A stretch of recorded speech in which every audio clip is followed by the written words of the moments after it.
The morning light cut through the bedroom curtains like an accusation. Sarah lay perfectly still, her head pounding with each heartbeat, trying to piece together the fragments of last night's office holiday party. Beside her, David was already awake, scrolling through his phone with unusual intensity. "How are you feeling?" he asked without looking up, his voice flat. "Like I got hit by a truck," she admitted, pressing her palms against her temples. "I shouldn't have had that last glass of wine. Or maybe the one before that." David finally turned toward her, and something in his expression made her stomach clench. It wasn't concern, it was something harder, something that looked like barely contained anger. "Do you remember everything from last night?" he asked carefully. Sarah's mind raced backward through hazy memories. The decorated conference room, the open bar, her colleagues laughing too loudly. She remembered dancing, remembered feeling dizzy, remembered something uncomfortable. Her skin prickled with unease. "Most of it," she said slowly. "Why?" "Because you came home pretty upset. You told me something happened with Jake from accounting." The name landed like a stone in still water, sending ripples of memory outward. Jake. Yes.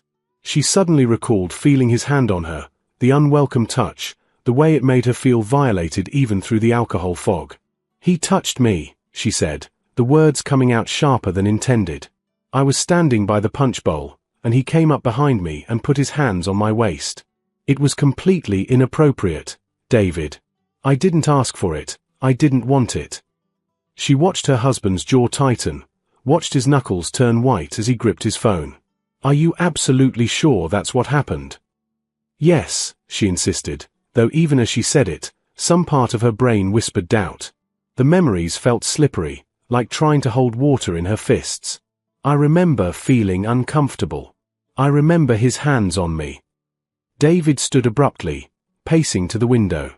"I'm going to call HR first thing Monday morning. This is unacceptable. He can't just..." He stopped, running his hand through his hair in frustration. "You're my wife, Sarah. Nobody gets to touch you like that." Sarah felt a wave of gratitude mixed with something else. Relief, maybe, that he believed her, that he was ready to defend her. But underneath it, that whisper of doubt grew louder. Had she told him everything last night? The details felt fuzzy, rearranged somehow. "Maybe we should just forget about it," she suggested weakly. "I don't want to make a big deal." "Forget about it." David turned on her, eyes blazing. "Sarah, this is sexual harassment. This is assault. If we don't report it, he'll do it to someone else. You said yourself you didn't want his hands on you." She nodded. Because what else could she do? The alternative, admitting she wasn't entirely sure what happened, that the alcohol had turned the evening into a kaleidoscope of jumbled images, felt impossible. David was already pulling up the HR contact information, already composing what he'd say. "I'm calling them right now," he announced. "I don't care that it's Sunday. This can't wait." David, wait, but he was already dialing, already walking into the hallway with that purposeful stride that meant his mind was made up. Sarah lay back against the pillows, closing her eyes against the pounding headache. She tried again to remember the exact sequence of events. She'd been drinking, more than usual, definitely. The holiday party had been in full swing, everyone loose and laughing. She remembered Jake talking to her, remembered music playing, remembered the room spinning slightly. And then what? His hands on her waist. Yes. But before that? After that? The memories refused to solidify, remaining stubbornly out of focus. She told herself it didn't matter. She knew what she felt, uncomfortable, violated, wrong. That was enough, wasn't it? From the hallway, she heard David's voice rising in anger as someone at HR apparently answered. She heard words like unacceptable and legal action and protecting my wife. Sarah pulled the covers over her head, suddenly wishing she could rewind the entire night and choose to stay home instead. Monday morning arrived with the weight of inevitability. Sarah had called in sick, unable to face the office, but David insisted on going to the company himself. He'd taken a personal day from his own job, determined to see this through. "I'll handle it," he told her over breakfast, which she could barely touch. You shouldn't have to face him after what he did. Now, sitting in the sterile HR office across from Patricia Chen, the Director of Human Resources, David felt his anger crystallizing into something sharp and focused. Beside Patricia sat Jake himself, looking pale and confused, and his supervisor Linda. "Thank you for coming in," Patricia began, her voice professionally neutral. "We take all allegations of workplace misconduct very seriously. Mr. Harrison, I understand your wife Sarah has made a complaint about inappropriate physical contact at Friday's holiday party." "That's right," David said tersely. "Jake here thought it was acceptable to put his hands on my wife without her consent. I want to know what you're going to do about it." Jake's face flushed red. "I didn't. That's not what happened." "Are you calling my wife a liar?" David leaned forward, his voice dangerous. "Gentlemen, please." Patricia raised a calming hand. "Let's keep this professional. Jake, you'll have a chance to present your side. But first, Mr. Harrison, can you describe exactly what your wife told you occurred?" David recounted Sarah's story as she told it, Jake approaching her from behind, placing his hands on her waist uninvited, making her feel uncomfortable and violated. As he spoke, he watched Jake's expression shift from confusion to something that looked almost like pity, which only made David angrier. "Is that what she said?" Jake asked quietly when David finished. "That's what happened," David snapped. Patricia exchanged a glance with Linda before speaking carefully. "Mr. Harrison, I appreciate you bringing this to our attention. As part of our standard procedure for any harassment claim, we reviewed the security footage from the party." David felt a surge of vindication. "Good. Then you've seen exactly what he did." "We have reviewed the footage very carefully," Patricia continued, her tone growing more cautious. "And I think it would be best if you viewed it yourself before we proceed further." Something in her voice made David's certainty waver. "What do you mean?" "I mean that what's on the video doesn't match the description you just gave us." Patricia pulled out a laptop, opening it to reveal a paused video file. "I want to show you this because I believe there's been a genuine misunderstanding. However, I want to prepare you, what you're about to see may be difficult." David felt ice spreading through his chest. "Just show me." Patricia clicked play. The video showed the corner of the conference room where the punch bowl had been set up. The timestamp read 10:47 p.m. After a moment, Sarah entered the frame, clearly intoxicated, her movements unsteady. She was laughing, holding a drink, talking animatedly with two other colleagues. Then Jake appeared, looking significantly more sober. He was holding a water bottle and seemed to be trying to have a conversation with the group. Sarah turned toward him, her face lighting up in a way that made David's stomach turn. What happened next unfolded with horrible clarity. Sarah reached out and placed both her hands on Jake's chest, leaning in close to say something. Jake stepped back, gently removing her hands. She laughed and reached for him again, this time running her hand down his arm. Jake turned away, clearly trying to disengage. Then Sarah, swaying noticeably, moved behind Jake and wrapped her arms around his waist from behind, pressing herself against his back. Jake immediately grabbed her arms and pulled them away, turning to face her with his hands up in a clear gesture of stop.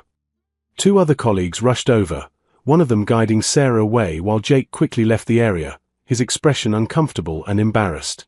The video ended. David sat frozen, his mind refusing to process what he'd just seen. That couldn't be Sarah. His wife wouldn't. She'd said he touched her, not the other way around.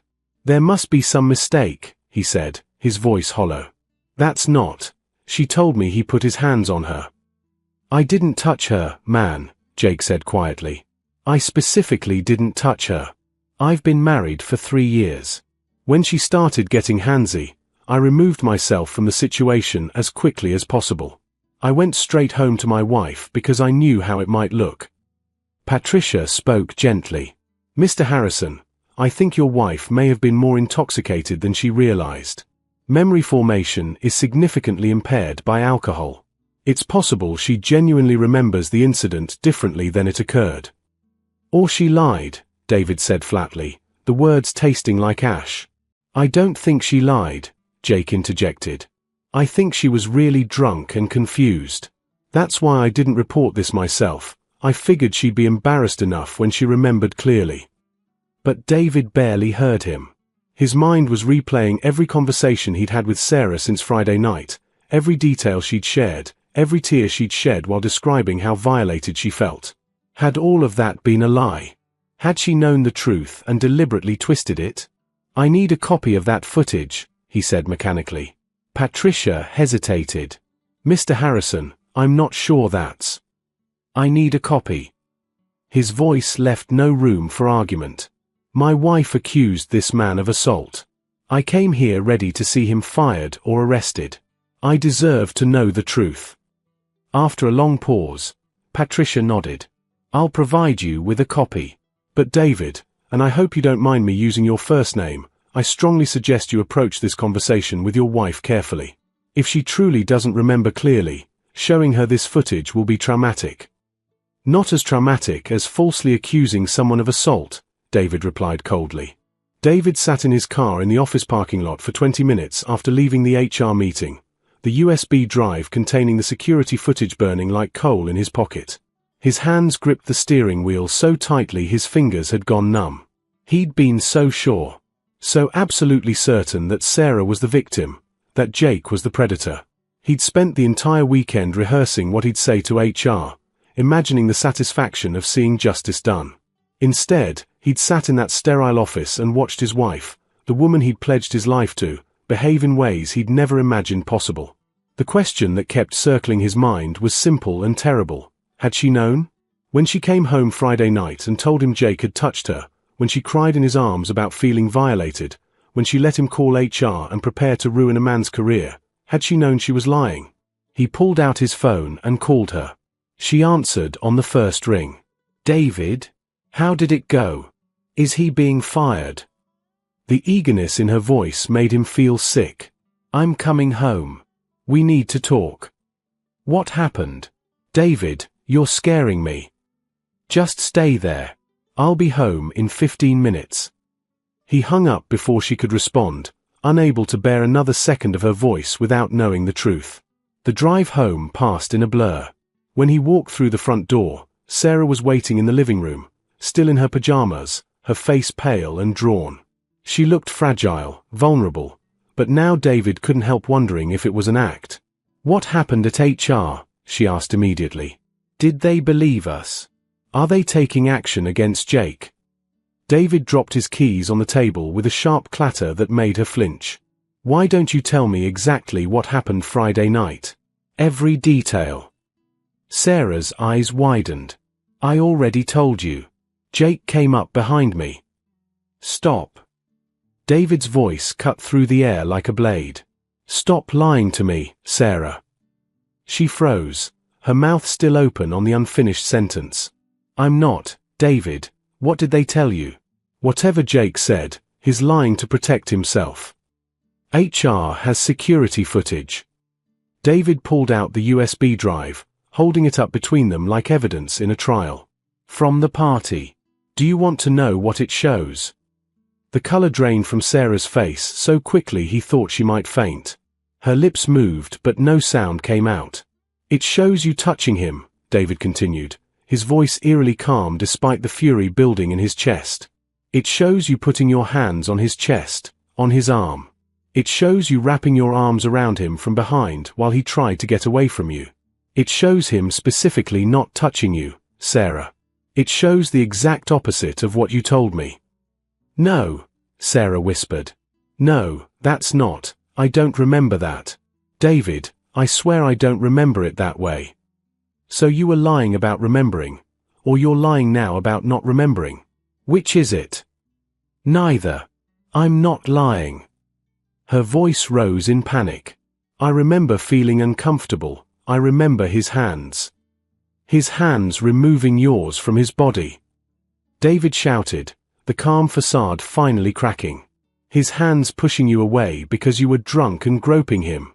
Do you have any idea what you almost did to that man?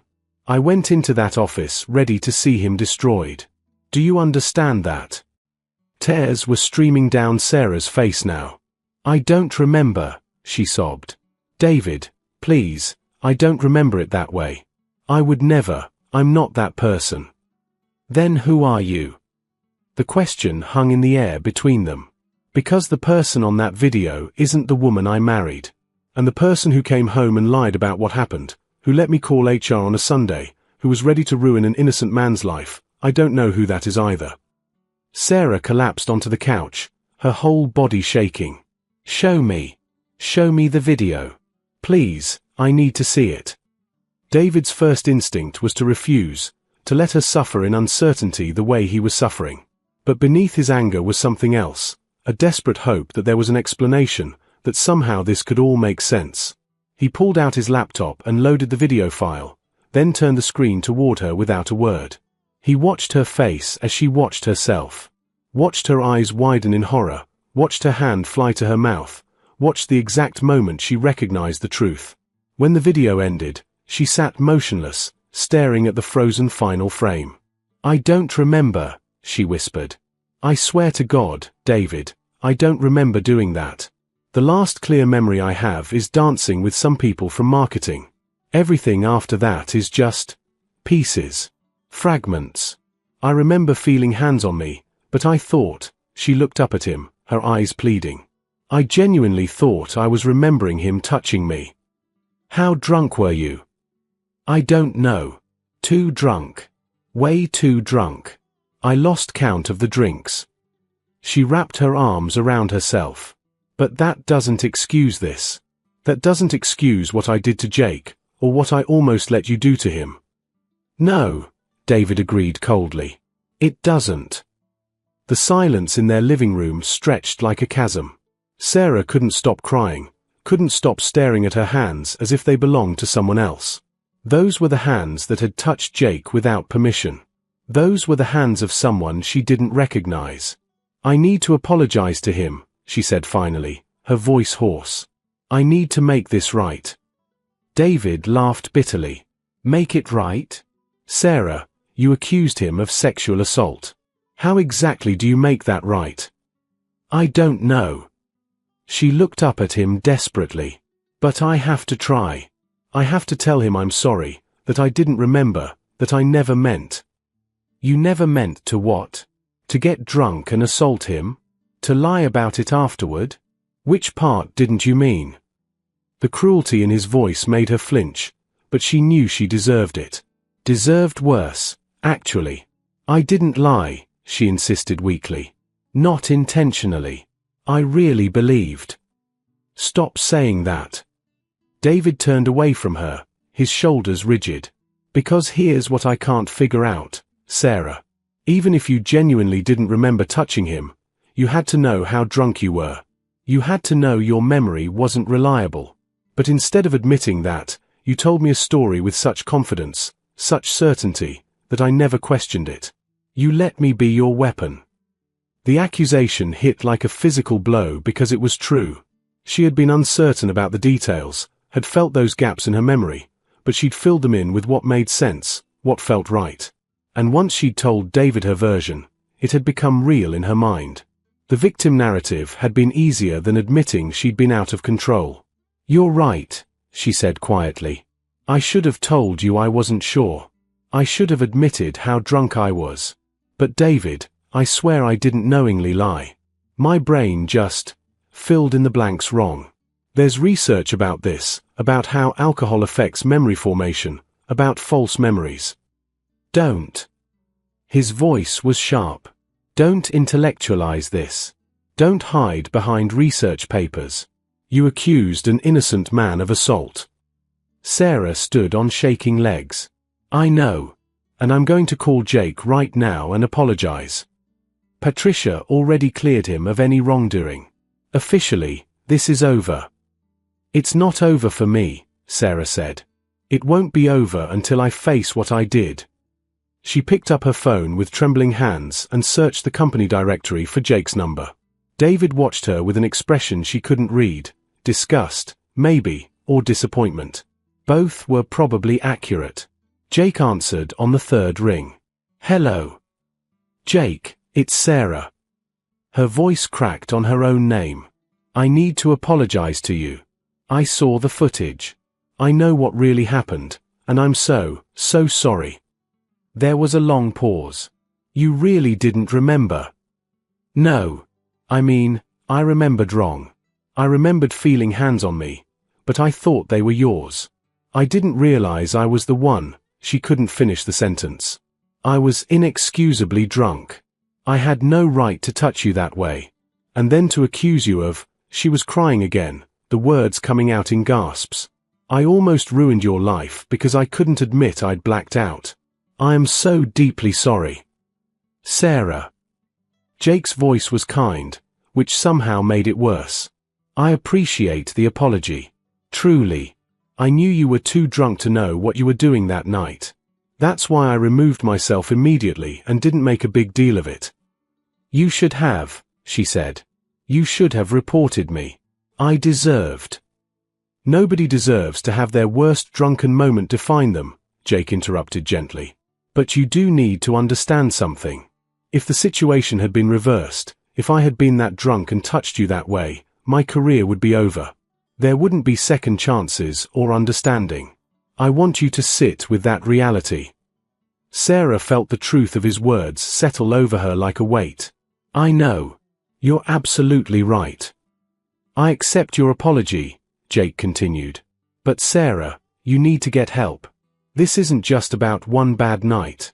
This is about drinking so much that you lose time and then filling in those gaps with false narratives. That's dangerous. For you and for everyone around you." After they hung up, Sarah stood holding the phone, Jake's words echoing in her mind. David was still watching her from across the room. "He's right," David said quietly. "You need help. Professional help." "I know. I'm not sure I can stay here right now." The words landed like bombs. "I need time to think about this. About us."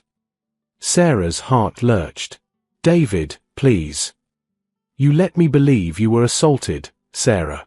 Do you understand what that means? I was ready to destroy a man on your word. What if there hadn't been cameras?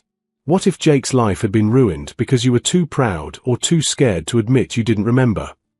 "I would have told the truth eventually," she said desperately. "Once I realized."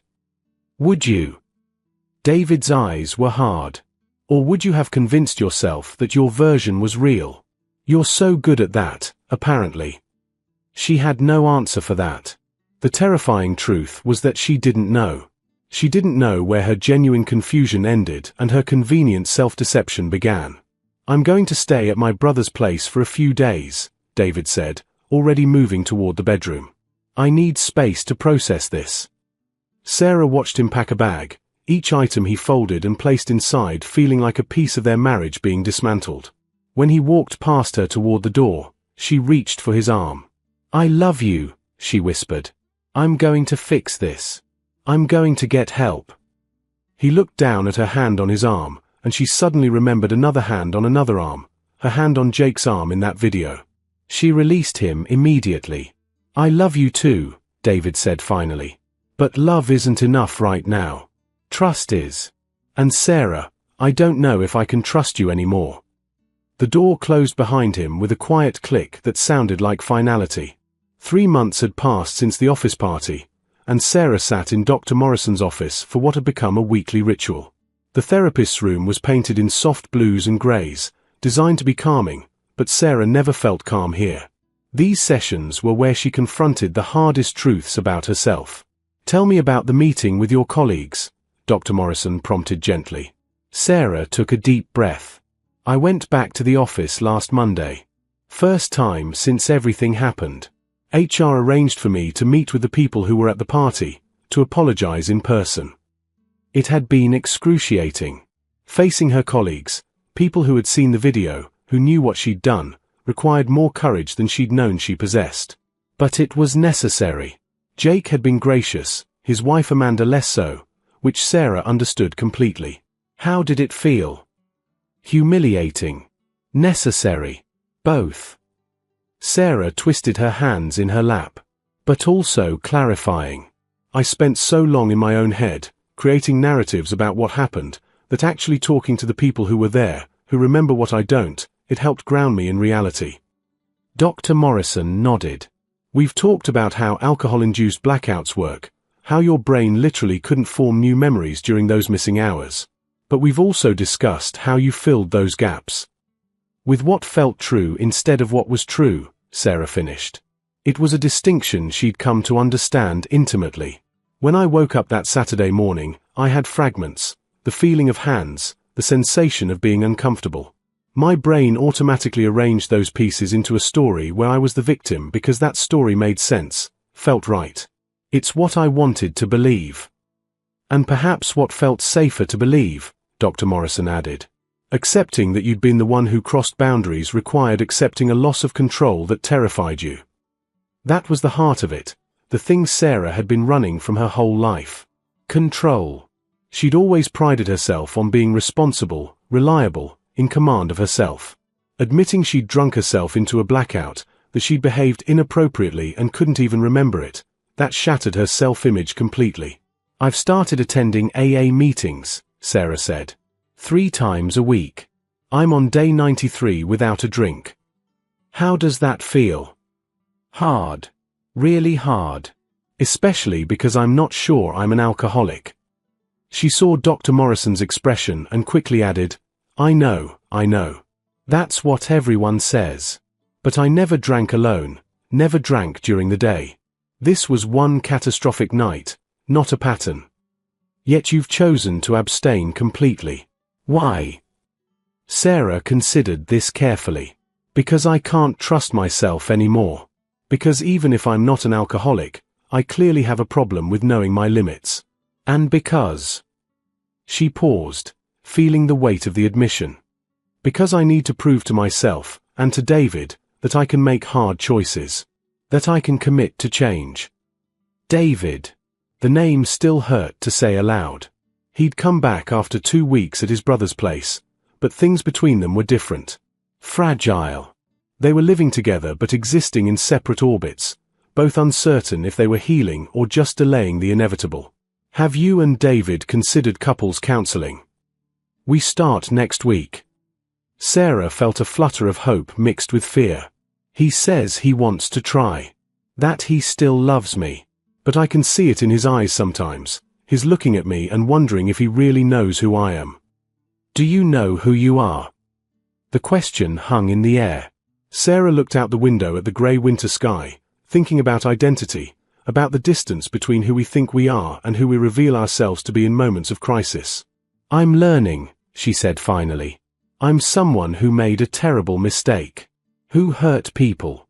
Who lied to herself and others, even if I didn't mean to. But I'm also someone who's trying to take responsibility, to change, to be better. Dr. Morrison smiled slightly. That's significant growth from where you started. Sarah thought back to those first sessions, when she'd been defensive, full of justifications and explanations. She'd wanted the therapist to absolve her, to confirm that she was really the victim of her own faulty memory. Instead, Dr. Morrison had pushed her to sit with the discomfort of accountability. I wrote Jake and Amanda a letter, Sarah said suddenly. Not apologizing again, I think I've apologized enough. But explaining what I've learned, how I'm changing. I wanted them to know that their grace, Jake's kindness despite everything, it mattered. It gave me the space to become someone worthy of it. Did you send it? Not yet. I'm not sure if sending it is about their healing or mine. I don't want to make them deal with my guilt again. That's a wise consideration. They sat in silence for a moment. Sarah had learned that Dr. Morrison never rushed to fill quiet spaces, that sometimes the most important work happened in these pauses. I saw the video again last week, Sarah admitted. David doesn't know. I still have the file. I watch myself in those 3 minutes and I try to recognize her, the woman stumbling around, touching someone without permission, completely unaware of boundaries or consequences. Why do you watch it? Because I'm afraid I'll forget. Not the way I forgot that night, but genuinely forget, minimize it, turn it into something less than it was. I watch it to remember how far I fell, so I never let myself fall that far again. Dr. Morrison leaned forward slightly. Sarah, there's a difference between healthy accountability and self-punishment. You've done the work of facing what you did. At some point, you have to also forgive yourself. I'm not there yet, Sarah whispered. Maybe I never will be. Then let's talk about what forgiveness might look like. That evening, Sarah came home to find David cooking dinner, actual cooking, not just heating up takeout, which had been their routine for months. It was a small gesture, but it felt significant. Smells good, she said cautiously. Chicken piccata. Your favorite. He didn't look up from the stove. Thought we could eat together. Actually talk. They sat across from each other at the dining table, the space between them feeling both vast and intimate. For several minutes, they ate in silence. I got a promotion, David said finally. Regional manager. It's what I've been working toward. David, that's amazing. Sarah felt genuine joy for him mixed with sadness that he'd waited days to tell her, that they'd become so disconnected. Why didn't you say anything? I wanted to. But every conversation we have feels like walking through a minefield. I wasn't sure. He trailed off, then started again. I wasn't sure you'd earned the right to celebrate with me yet. The honesty hurt, but Sarah preferred it to the careful politeness they'd been trading. I understand. But I'm telling you now because I want to try, David continued, finally meeting her eyes. I want to believe we can get past this. That we can rebuild. I want that too. More than anything. It's going to take time, Sarah. Years. Maybe. And there are going to be moments when I remember that morning in the HR office, when I watched that video and felt my entire understanding of my marriage crack open. Those memories don't just go away. I know. Sarah set down her fork, her appetite gone. I'll spend the rest of my life proving to you that you can trust me again. That's my choice and my responsibility. David studied her face for a long moment. You look different lately. Clearer somehow. Sobriety and therapy will do that. She managed a small smile. Turns out facing yourself is hard but necessary work. I'm proud of you, he said quietly. For doing that work. For not running away from this. The words broke something open in Sarah's chest. She'd been so focused on her shame, her guilt, the damage she'd caused, that she hadn't allowed herself to acknowledge the hard work of repair. Tears spilled down her cheeks. Hey, David reached across the table, his hand stopping just short of hers. After a moment's hesitation, he closed the distance, his fingers warm against her skin. We're going to be okay. I don't know what okay looks like yet, but we're going to find it. Sarah held his hand like a lifeline, feeling the weight of all that had broken between them and the tentative, fragile hope that they might build something stronger from the pieces. Later that night, after the dishes were washed and the kitchen cleaned, Sarah sat alone in the bedroom with her laptop. She pulled up the video file one more time, watching herself stumble through those 3 terrible minutes. Then she took a deep breath and deleted it. Not because she wanted to forget, she'd never forget, but because she didn't need the video anymore to remember who she'd been. That woman would always be part of her story. But she wasn't the end of the story. Sarah opened a new document and began to write, My name is Sarah, and I'm 93 days sober. This is what I've learned about accountability, about truth, and about the person I'm becoming. The words flowed easier than she expected, each one a small act of honesty, each sentence a step toward the person she wanted to be. Outside, the winter night was dark and cold, but inside, something tentative and new was beginning to take root. It wasn't redemption, not yet, maybe not ever. But it was responsibility. It was change. And for now, that would have to be enough.